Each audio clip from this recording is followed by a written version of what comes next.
So you remember in the real beginning when we started teaching him what yip means? Yeah. Right? You're using it. Scatteries. Yes, things, you're using it in exercises now. Yeah. So you don't have to do that separately. So No, now it's going to be like, well, leave it, he leaves it, yep. And then when you mark it and he goes, oh, because I left it, that's why I'm getting a reward. So that's what I need to do more of when Dad says leave how it. does that go with feeding him with food? Because it's his meals that you're giving him. All right. Because remember, we're still practicing. So there's a difference. So what we've been doing with feeding is every single tiny piece of meat that he has, he's got to do the sit or the circle. Yeah, that's still just fun games. That's just games. Yeah, And but I thought that we had to do that with every meal. We don't have to. No, because you're starting to use. So what you're going to be doing is when you mark it, it means food games. Yeah. So when you go yep and you're throwing some food and then you in between you do some circles and straight lines, you're starting to combine everything. He's listening. He turned around and looked like that, and I'm sure he said, "Oh, this woman's going to make me work hard for my food." All right. So we're going to talk about your leave it phase 2 today. Okay, because this is important. So your one is your indirect reward marker, but this one's phase 2. Phase 2 is when we're going to use the drag line. Okay, because eventually you want to get off the leash. Remember? Okay. I'm terrified of that because he just runs like lightning, doesn't he? Yeah, he's fast.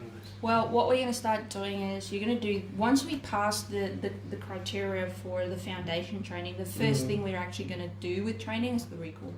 Yeah. So that's part of that's course 1. So I've actually started setting it out a bit better and I'll send you some of that information. Okay. So the one piece of exercise you're going to be doing is you're going to do your leave it, but you're going to use the indirect reward marker as well as direct. So one is he can have it, and one is, well, you can't have it, but you can get rewarded from me. Yeah. That's the difference. Got it? Okay. This one's very simple, okay? It's still the same. This is the fun part. And what I mean the same is you don't always have to do it in this area, right? You can do it outside. Yeah. But your job is being very smart about this. Okay, if you do this right, you will never have to use a remote collar or anything like that. If you do it wrong, well, we've got a bit of a back chaining to do. What the heck is a remote collar? Oh, Probably better we don't know. yeah, let it leave it for now. So what you do is you actually have your dog on a drag line, meaning it still has its leash on, but it's dragging it. Okay, so you remember in the very beginning I said just keep the leash on and he's dragging it around. So it just becomes like a t-shirt or socks or whatever. So it's just normal part of the uniform. What we do here is we'll look at the temptation, right? Because it has to be tempting to the dog. It has to pique the dog's curiosity to go, what is that? Okay. Your job is to be very smart about the distance. So here, this is what I do. When I see my dog's interested in that, I go like this. I put my foot on the leash and say, leave it. Because when the dog strains to get to it, they're still blocked. Yeah. And when he looks back at you, right? This is the bit of the part where it makes or breaks your training. He doesn't see a leash in your hand. Yeah, that's true. And I'm going to tell you why. When I used to do puppy class, right? And we used to do a recall or a leave it exercise where we did this. This is what usually happens.